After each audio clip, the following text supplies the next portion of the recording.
आज हम बात कर रहे हैं एक ऐसे ऐतिहासिक धरोहर की जिसके बारे में बहुत कम लोग जानते हैं। एक ऐसे प्राचीन और महान निर्माण की जो अपने आप में अद्भुत मॉन्यूमेंट है। एक ऐसे राजा की दूरदृष्टि की कहानी जिसने सन 1600 के समय में नेवी वॉरफेयर और नेवी बेस संकल्पना को अपनाया था। आज हम बात कर रहे हैं पद्म दुर्ग फोर्ट, जिसको कासा किला भी कहा जाता है। यह किला भारत के महाराष्ट्र राज्य के रायगढ़ जिले में मुरुड गांव के पास स्थित है। आज के ज़माने का एक ऐसा किला जिसको कासा किला के नाम से जाना जाता था और आज पद्म दुर्ग के नाम से जाना जाता है। इस किले का निर्माण छत्रपति शिवाजी महाराज और संभाजी राजे ने सन 1676 में बनाया था। इस किले को समंदर में करीब 15 किलोमीटर अंदर बनाया गया था। यह किला टोटल 81.5 एकर्स में बनाया गया था। इस किले को जंजीरा किले को जीतने के लिए बनाया गया था। जंजीरा किला जंजीरा टापू पे पद्म दुर्ग से लगभग 5 किलोमीटर दूर था। जंजीरा किला तब सिद्धि महल के पास था और वो वहाँ पे राज्य करता था। सिद्धि की सेना वहाँ के मराठा लोगों को बहुत परेशान करती थी। अरबी समुद्र में अपना साम्राज्य बढ़ाने और जंजीरा के आसपास के मराठा लोगों को मदद करने के लिए संभाजी राजे ने इस पद्मदुर्ग किले को बनाने की नींव रखी थी। पर जंजीरा को जीतना इतना आसान नहीं था, क्योंकि जंजीरा फोर्ट समंदर के काफी अंदर बना हुआ था और उसके अंदर से सुरंग बनाई गई थी। सुरंग इतनी बड़ी थी कि उसमें से सैनिक घोड़े पे सवार होकर आना जाना कर सकते थे। सिद्धि महल के सैनिक इस सुरंग के रास्ते आते थे और आसपास के लोगों पर अपना हमला करके उसी सुरंग से किले के अंदर भाग जाते थे। छत्रपति संभाजी राजे ने इस परिस्थिति को सुलझाने के लिए एक योजना बनाई थी। उन्होंने पद्मदुर्ग किले का निर्माण किया और निर्माण होने के बाद मराठा सैनिक रात के अंधेरे में पद्मदुर्ग से जंजीरा तक समंदर में स्विमिंग करके जाते थे और हमला करते थे। पद्मदुर्ग किला एक मॉडर्न मार्वल का अद्भुत नमूना था। उस समय पर इस किले में सैनिकों की पूजा अर्चना के लिए मंदिर और मस्जिद बनाई गई थी। समंदर के अंदर बना हुआ ये किला एक अजूबे की तरह था, क्योंकि समंदर में बनाए होने के बावजूद इसमें मीठे पानी के तालाब थे। किले में उस वक्त के हिसाब से आधुनिक ऐसी तोहफे भी लाई गई थी और ऐसी तोहफों की वजह से ही छत्रपति संभाजी राजे ने सिद्धि के नाक में दम कर रखा था।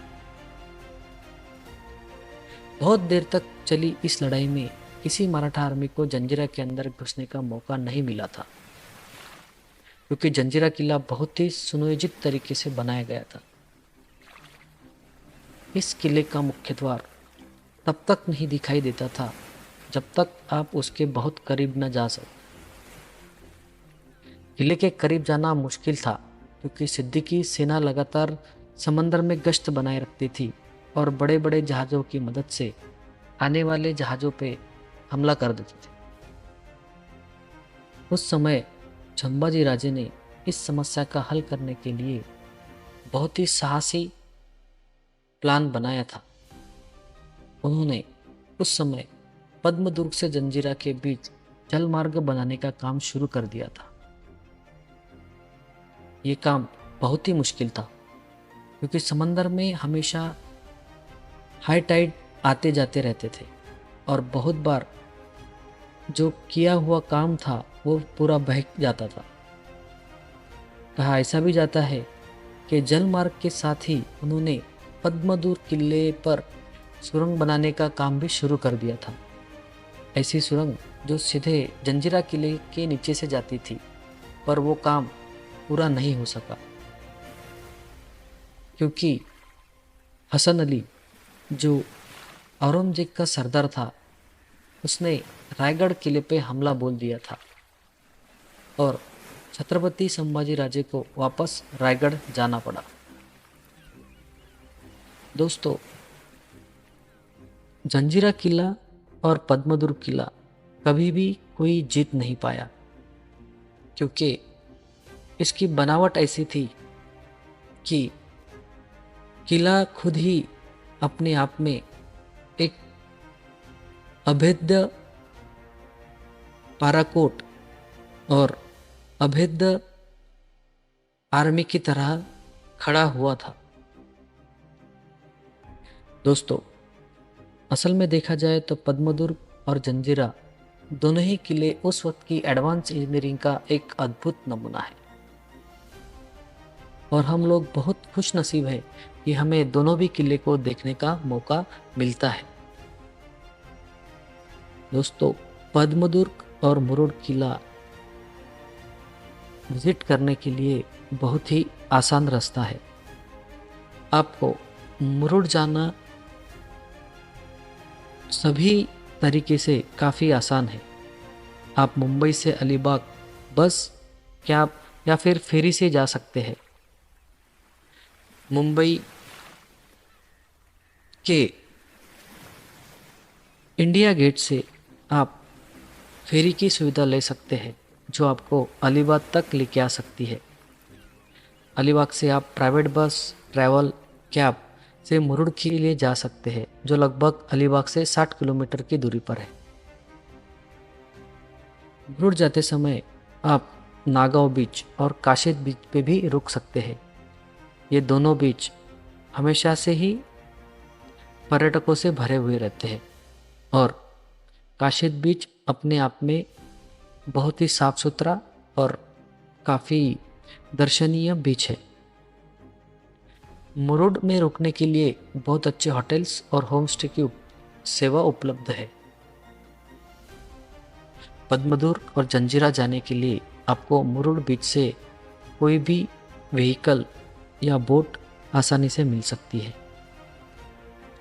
दोस्तों, हमें अपने फैमिली को हमारे देश में बने हुए ऐतिहासिक किले ज़रूर दिखाना चाहिए और उनके बारे में जानकारी भी देना ज़रूरी है। हम भारतीय हमेशा से ही फॉरेन कंट्रीज़ में बनी हुई फोर्ट, चर्च, मंदिर या अलग अलग जगह को हमेशा से ही अच्छा और बेहतर मानते हैं, पर हमारे भारत में ही बहुत ऐसी चीज़ें हैं, वास्तु है जो फॉरेन कंट्रीज से कहीं बेहतर है, पर हम उनका सही तरीके से संगोपन नहीं कर सकते हैं।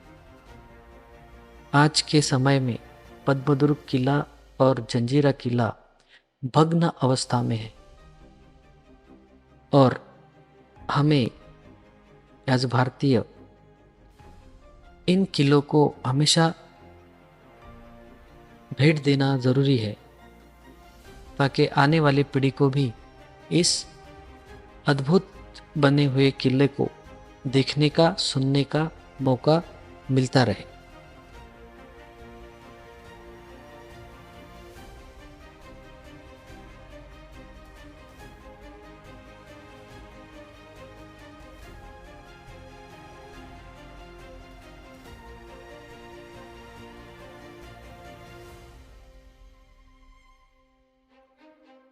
दोस्तों, आपको ये वीडियो कैसे लगी कमेंट में ज़रूर बताइए और ऐसे ही वीडियोस और स्टोरीज़ को सुनने के लिए और देखने के लिए प्लीज़ मेरे चैनल को सब्सक्राइब कीजिए और अगली बार मिलते हैं ऐसे ही किसी रोमांच भरी और इंटरेस्टिंग स्टोरी को लेके। Thank you.